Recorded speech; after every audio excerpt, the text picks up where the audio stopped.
So Michele Bachmann released a video on, I believe, her YouTube page, her Facebook page, and whatever other social media outlet she's on. Is about an 8-minute YouTube video. I don't know why it took 8 goddamn minutes to say I'm not running for re-election. I was able to get through the first minute and a half of it before I just exited out because I got the gist of it.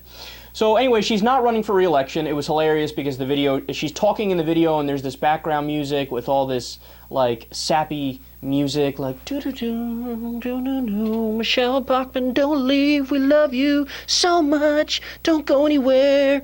And then she's like, I'm gonna have to step down. Now I know I'd win.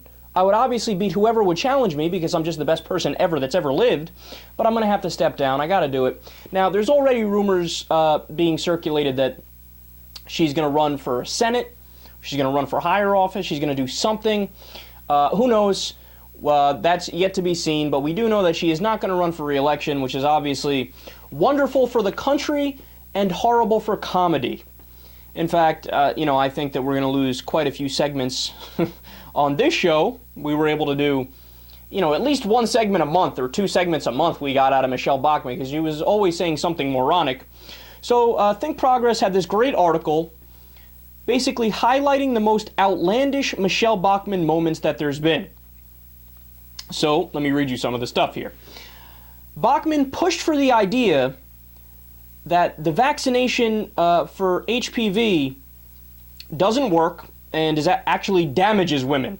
Now, of course, that's a horrible thing to push because the HPV vaccine prevents cervical cancer. She said, no, it causes mental retardation. So, of course, in a country that is already skeptical enough of vaccines and we don't get enough people vaccinated, that is the opposite message you should be sending. Now, how many people are actually listening to Michele Bachmann? I don't know. Maybe she's reaching some people in very red states who hang on her every word, but either way, it was a dumb thing. She shouldn't have said it. On LGBT rights, quote, "It's a very sad life. It's part of Satan. I think to say this is gay, it's anything but gay, because if you're involved in the gay and lesbian lifestyle, it's bondage, personal despair, and personal enslavement. That's why it's so dangerous." Wonderful. Who doesn't love somebody who compares gayness to enslavement? Could be one of the dumbest things I've ever heard.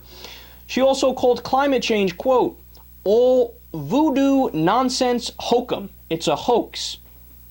So she's one of the brilliant climate science deniers. And the thing that's fascinating about Michele Bachmann is that you get the idea that other Republican climate change deniers, they're only doing it because they're just paid to do it, right? So BP and Chevron and ExxonMobil fund their campaign, so they just do the bidding of the corporations. It's politics 101, right? But you get the idea with Michele Bachmann, she actually believes it. In fact, even if she didn't take money from the fossil fuel industry, which she probably does, she'd still think, it's a George Soros conspiracy with Michael Moore and Code Pink, and of course the new Black Panthers.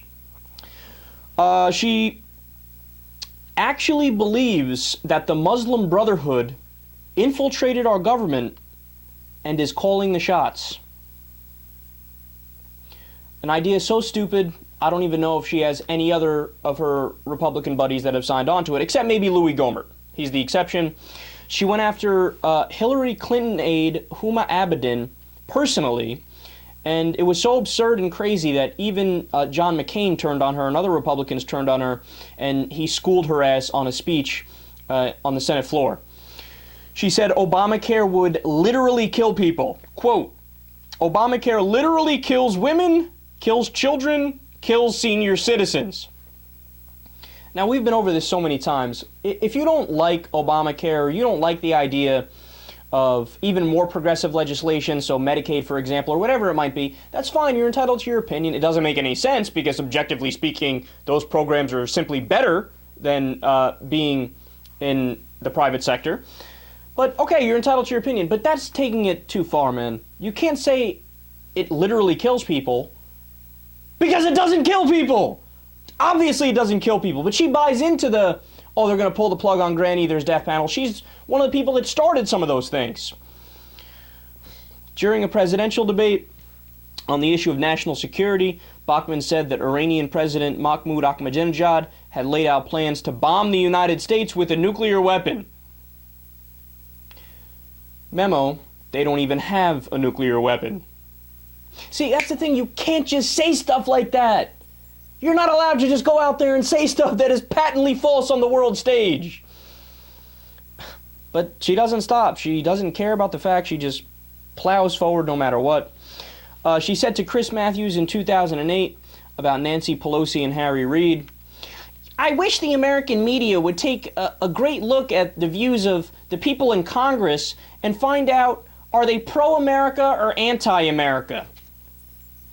Right, Michelle, because members of the opposing political party, they're evil, and they're in smoke-filled back rooms twisting their evil mustache going, whoa, I am anti-America, I want to take it down. She's just so silly. Honestly, look, I don't even think it's a controversial statement to say, I believe Michele Bachmann has a low IQ. Like, I don't think she's all there. And all this stuff is evidence pointing in that direction. She pushed to ban all forms of pornography. Genius. You will have a grand total of negative 7% of the population behind you. So go ahead, keep pushing for that. And I saved the best for last.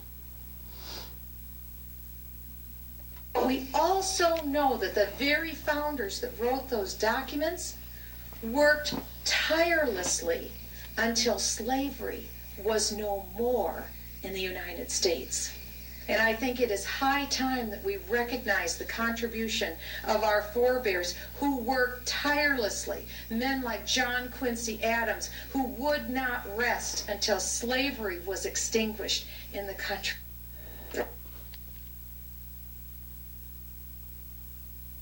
No, that's it, man. That's it. That's it. There's no debate. There's no debate. Okay, it'd be one thing if she said it, framed it a different way, and it appeared like one word was out of place, and it led people to think maybe she's saying something about the founders that's incorrect. I don't know. She said they worked tirelessly to end slavery, and then she repeated it. So clearly, she believed that, and she didn't know the history of the United States of America. Oh, come on. That's something I knew when I was in fucking middle school. Oh, come on, man. Come on.